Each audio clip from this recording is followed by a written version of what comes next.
What's going on, everybody? Welcome to Pigskin Picks. It's your host, Wayne Breezie. Mose knows we are back to give you a quick recap on how last week went. I'm just not getting right. I'm not catching up to Mose. I think he got me dead to rights. You can see the record right there. My 52 and 41, and you're 59 and 34. Sounds about right. And hopefully I can play some catch up. Mose, we got 6 teams on a bye this week, and so let's see how your picking is going to go in the pigskin picks. Everything good with you today, bro? Yeah, man, long day. We talked about it off camera, but everything is good, man. Glad to be here. Let's get these picks going, man. Hard to believe we're already a third of the way through the season, man. If you break the season up in the third of 18 weeks, 6 weeks, that's a third of the way through. That's Third of the crazy, way man. It's through. moving by fast. Your math is math, and let's get right down. Thursday night football, week 7, Jaguars, the Saints. Um, Go ahead, man. Who you going with? Um, what I thought happened. The Jags went to their home away from home, got 2 straight wins, came back to their regular home, got another win. So it looks like they found some momentum. They're putting some things together. That defense is starting to come alive. And right now, Saints offensively, they really don't scare anybody. I know they can beat anybody because they do have a good defense. I feel like the Jags are just finding ways to win right now. So I'm gonna stick with them. I'm gonna go Jaguars.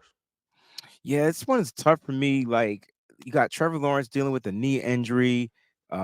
Is he going to be able to come out here? They're running the ball very well. The Saints defense looks okay, but they're going to be dealing with. They got some injuries that they're dealing with as well. Even though that they're at home, I think the Jaguars are just a hotter team. They found their stroke into winning, and I think the stroke continues. So I'm gonna go. I'll be stroking. I'm gonna go with the Jaguars right there, man. Clarence Rogers. Mm. Yeah, let's do it. All right, let's go. Raiders at the Bears. The Bears. A- As much as I don't trust that Raiders offense, that what else can you say about that defense led by Max Crosby? For him to end the game last week with a safety, it's just phenomenal. So, uh, the Bears, they're dealing with some injuries, particularly to their running backs. I think that makes the game a little bit harder for Justin Fields if they can't find a way to effectively run the ball and do so consistently. So if Justin Fields has to pass a lot in this game, that means Max Crosby gets the tee off. I think the Raiders do just enough to get by this Bears team. So give me Vegas. Yeah, I'm going with Vegas here. I don't even think Justin Fields play. He left the game early with a hand injury. He hasn't been practicing this weekend, so he's been listed as doubtful. I doubt they put him out there against that defense with Max Crosby leading the way. I'm not going to go with the Bears here. No Justin Fields, no chance. I'm going Raiders all the way. We got the Browns at the Colts. This is probably going to sound like I'm such a hater and I'm stinging from my Niners loss last week. But honestly, the way people are talking about it, I feel like that was the Browns Super Bowl. And we've seen it already this year.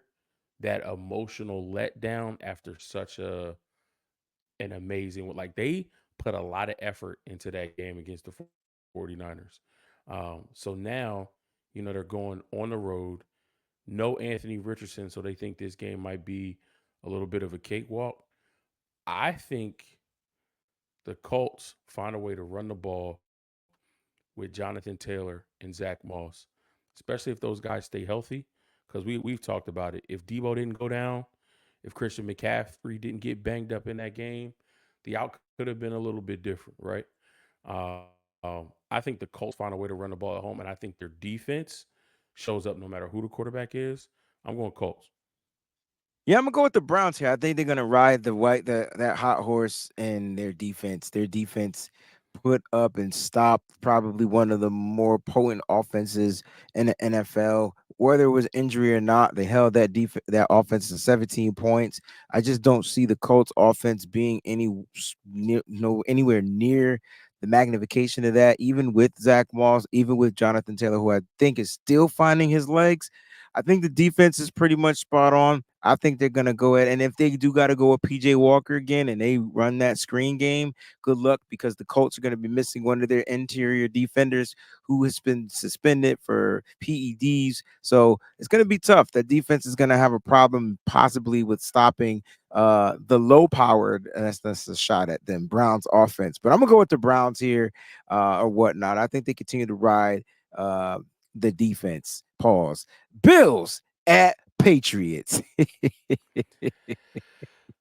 Man, listen, I thought the Patriots was going to help me out, figure out a way to get a win over the former coach, former quarterback. This Patriots team does not look good. They can't pass, they can't run. And you mentioned it last week. Injuries to the defense is really hurting them and not allowing Bill Belichick to run what he wants to run. Now the Bills are suffering with some injuries too, some key injuries on that defensive side of the ball. But they still have Josh Allen, they still have Stephon Diggs. That offense is still able to move the ball. I think the Bills are the better team. Patriots can't find a way to get a win right now, so I'm going Bills. Yeah, their offense for the as far as the Patriots, it continues to find ways to struggle week in and week out. They will be getting some reinforcements back on defense. I believe cornerback Jack Jones will be there. We already talked about J.C. Jackson possibly being ready to go, so they will get some back end help to help kind of neutralize those wide receivers for the Buffalo Bills, who didn't look good against the New York Football Giants. This is going to be a tough one. It's a divisional game. Did they already play and the Bills won already? I feel like they did. I think this is the second one, but I'm gonna go with the Bills here as well. I just don't think the Patriots have what it takes. Might be a closer game, but I still think the Bills find a way to win. So I'm going Bills here. Next up, we got the Commanders at the Giants. Another divisional game. Yeah, another divisional game. This one was kind of tough for me of which way I wanted to go.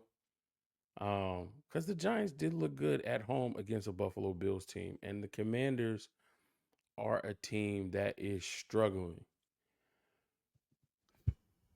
I have Commanders written down, but I don't know if I want to switch it. I'm a stay Commanders because I feel like uh, they were able to win 3 games. They showed some type of potency on offense, and the defense has the pieces. I feel like this is going to be a close game, possibly a low scoring game. I don't think we see a lot of fireworks in this game, but I think the Commanders find a way to edge it out on the road. Yeah, I mean, look, the Giants.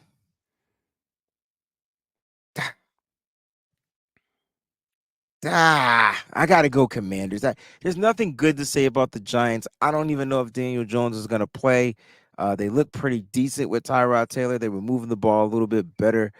They didn't score too many points on that Bills defense, but they did play the Bills really well defensively. It's weird because which Sam Howell are we gonna get in this game? Right. Like he is so on and off. It's really confusing. I'm gonna go with the Commanders since they just seem to have the better team. But being in a divisional game, this one might be tough. I wouldn't be surprised if the Giants win, but I'm gonna go Commanders. Falcons at Buccaneers. I'm going Bucks here. I mean, the Falcons look good in spots.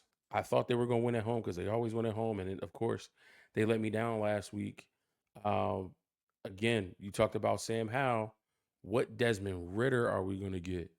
Um, but for some reason, I'm more confident in getting a consistent Baker Mayfield who's able to move the ball with that Buccaneers offense.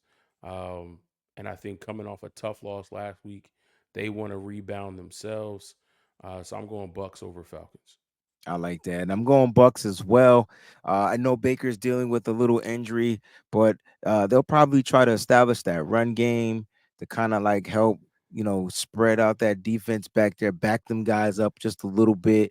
and it'll open up the pass game. I tell you what, you just throw the ball in the air somewhere near Mike Evans' radius. He'll go come down with it, and then they'll get Chris Godwin to kind of like work the middle of the field or whatever. But I'm gonna go with Bucks there. They just seem to have a nice little connection. I know they're 3-2, but I think they'll be fine at home against the Falcons. Next up, this is probably the first thriller in Manila. We got the 5-1 Lions against the 4-2 Ravens. Okay, Ravens are at home. The Lions are coming east. My brother to the east. Will the Lions go to 6-1, or will the Ravens go to 5-2? This one is tough. I'm trying to take a look at. If it wasn't for another matchup, I would say this would probably be game of the week.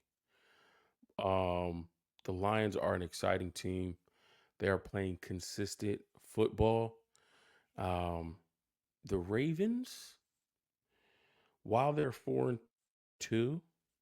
they haven't looked the best.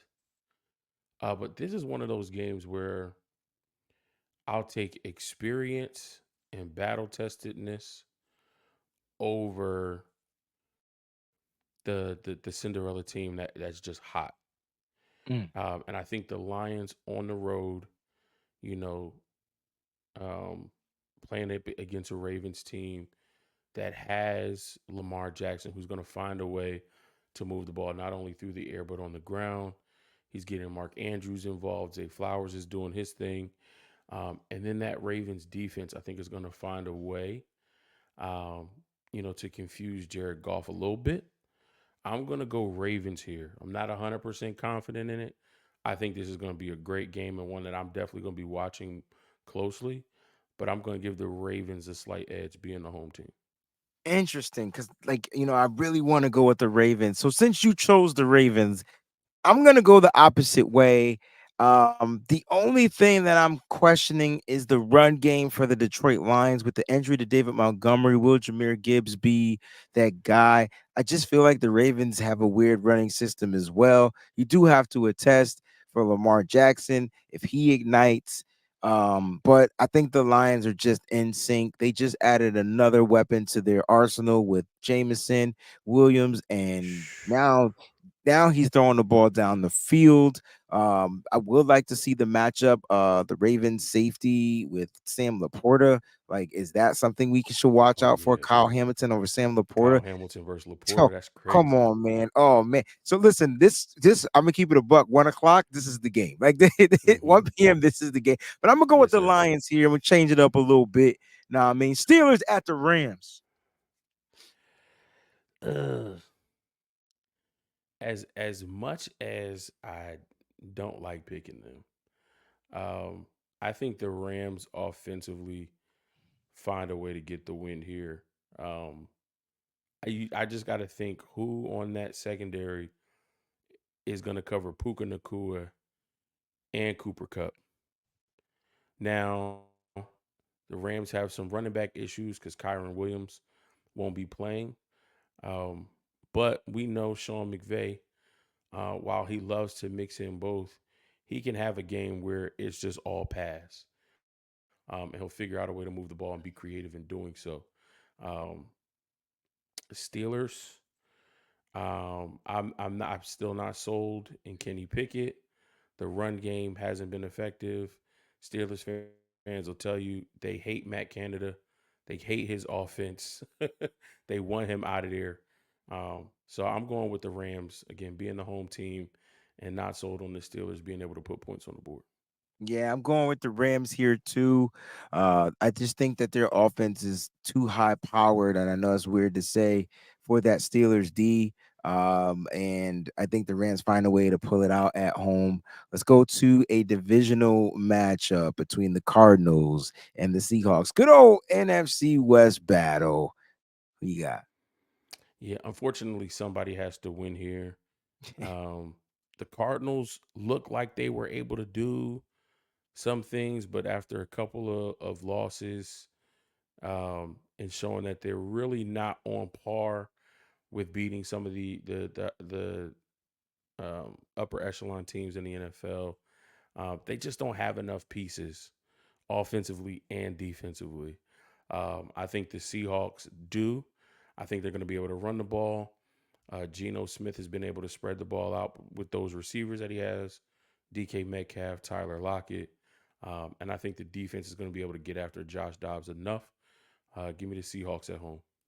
Yeah, give me the Seahawks at home, even though, you know, little man Kyler Murray will be in the building. He's back at practice. He won't be playing this week. This may be the last time we see Dobbs, or if the game really gets out of hand, could we potentially see Kyler Murray? We'll see what happens with that type of situation. But look, I just think the Seahawks are just a better team. And it's gonna be a nice. It's probably gonna be a close game. Like I wouldn't be surprised, but I think Kenneth Walker the third is going to be a little bit too much for this Cardinals defense. You can run on this defense, and the Seahawks will try to attest and force that run game to get going, to get Geno Smith out in the open to make quick, easy throws. So I'm going to go with the Seahawks here.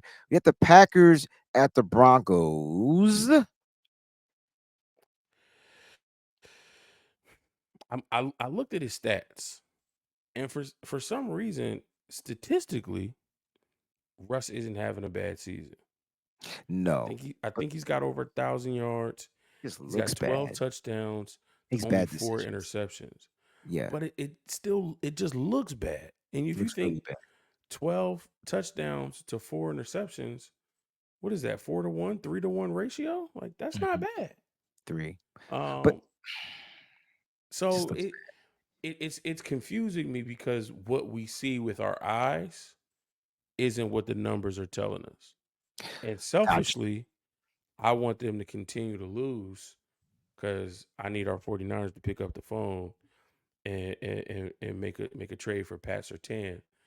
But that again, that's just me being selfish. But if I'm looking at this game and I'm looking at this Packers defense, even if they struggle to move the ball offensively, I think the defense is tough enough and good enough to find a way to, no matter what his stat line looks like, make Russell Wilson look bad again, confuse him, make him make bad decisions. And then I feel like they can do enough, with the running game. Um, Jordan Love, again, he's inconsistent as well, but I think they find a way to do enough to get a win on the road. I'm going Packers. Yeah, I think for Jordan Love, the inconsistencies come due to the fact that they just don't have their starting running back. And even when you go with AJ Dillon, I mean, he's the guy that used to come in. He's the bruiser back, the goal line back, the short down and distance back. He looked pretty dang good against the Raiders being the all-purpose back, but that he's not that. They did pick up James Robinson, so James Robinson might be getting some touches in this particular game. We'll see how that plays out. I just don't think the Broncos have anything enough that they look good. They can't run the ball. They're forced to throw the ball, and a lot of those stats are padded stats, in my opinion. Mose for Russell Wilson because they're just always playing from behind and trying to figure out ways to come back or to keep the game close or whatever. So yeah, his numbers look good, but the record is not good. I'm gonna go with the Packers here on the road. We got three more games to get to. The Chargers at the Chiefs, AFC West showdown. Mose, who you with? This is probably another runner up for game of the week. The Chargers always seem to play good against the Chiefs. However, the Chiefs are the Chiefs. And even when the Chargers play well against them, the Chiefs find a way to get a win. Chargers, hopefully Austin Eckler is a little bit more healthy and a little bit more game ready, and he can have more of effect on this game than he did versus the Cowboys. And the defense played well against the Cowboys, but then again, it is the Cowboys. So I take that with a grain of salt. Um, but with all that said, I think Patrick Mahomes, Travis Kelsey, and unfortunately, we have to add in Taylor Swift. I feel like the three that big three gets it done, and the Chiefs come home with the W. When you said that they unfortunately they were have to gonna add, I didn't think that you were gonna say Taylor Swift. I thought you were gonna say that they have to add back in McCole Hardman, who the Jets are trading back to the Chiefs. Hardman and Mahomes, thank you for fantasy Yeah, purposes. I don't know why they let him go. You can tell that But that is the biggest. trading back for him, Yeah, I think that speaks volumes to the receiving core. It and it what they does. thought they were going to get from Kadarius Tony. I can admit I was wrong. I thought that, with the way he played in the Super Bowl, that coming back this season, that Kadarius Tony would have a bigger role and a much bigger impact. But that first game, it looked like that was the plan, It was. and He couldn't execute. he didn't produce. Yeah. And ever since then, it's just been downhill from there, and it's just like he just hasn't gotten into the good graces of Andy Reid, Patrick Mahomes, and figured out a way to, get back in those good graces. So them trading for me, Cole Hartman, that speaks a lot to, his inability to kind of take hold of that starting wide receiver spot and be the guy that they can count on in that offense. Yeah, I'm going Chiefs here. As much as I want to go with the Chargers, Justin Herbert, like he can't make the mistakes that he made the other night against the Cowboys. And I Yep. feel like he'll make those same mistakes against this tough defensive front from the Kansas City Chiefs. So I'm going Chiefs there. Game of the week. Mm. Sunday night football will be glorified television.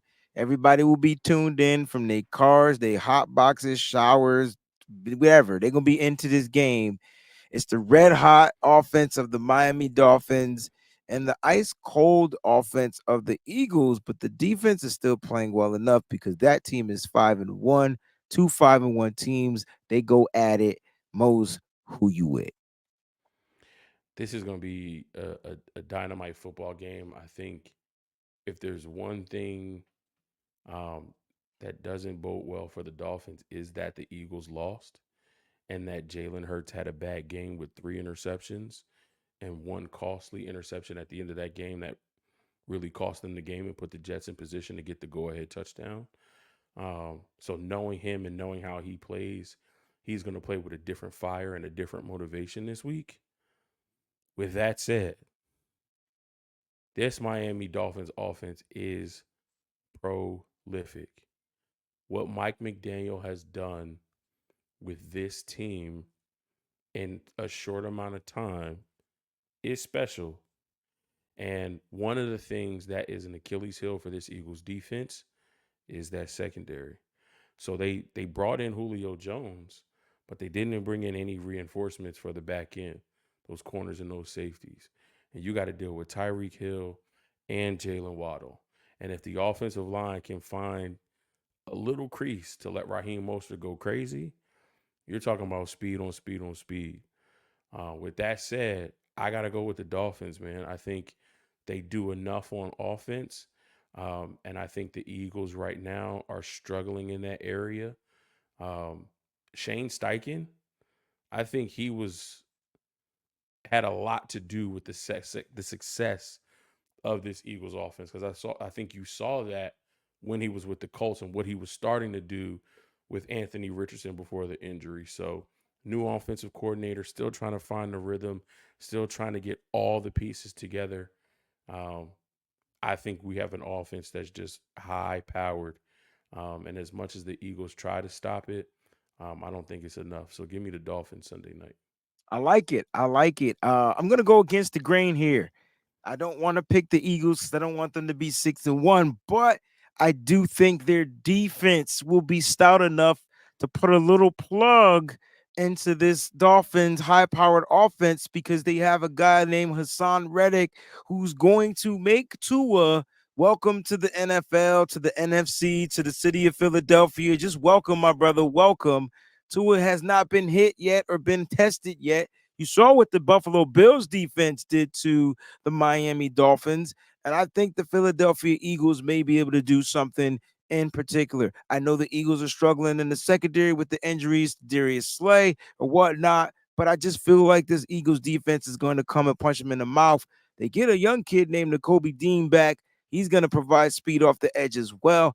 We're going to see. So I'm going to go with the defense trumps the offense in this particular matchup. I've watched it before. It happened to the 49ers last week. I'm thinking it's going to happen to the Miami Dolphins this week. Speaking of 49ers, Monday Night Football, Niners at Vikings. The Niners, will they bounce back and redeem themselves? 1000%. Um, hearing our team leader speak, hearing Fred Warner say, he walked in the locker room and everybody was down. Everybody was at their lockers, head down. And he said, but that's a good thing. He said, because we're not used to losing. We haven't lost all season. The last time we lost was the NFC Championship game, and we know why we lost that game. But before that, we weren't used to losing. So we are not a team that is used to losing, and nobody likes that feeling.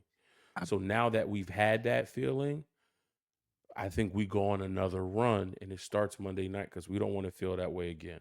Same kind of sentiment from Eric Armstead. We didn't do what we needed to do to win.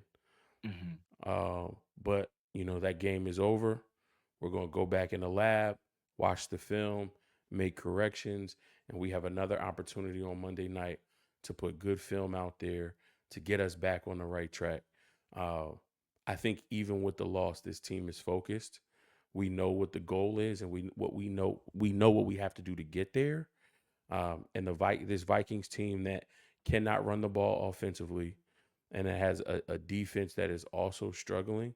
While they do have some good pieces, Daniil Hunter, Harrison Smith, things of that nature. Again, I don't think this team has enough for what we're going to bring.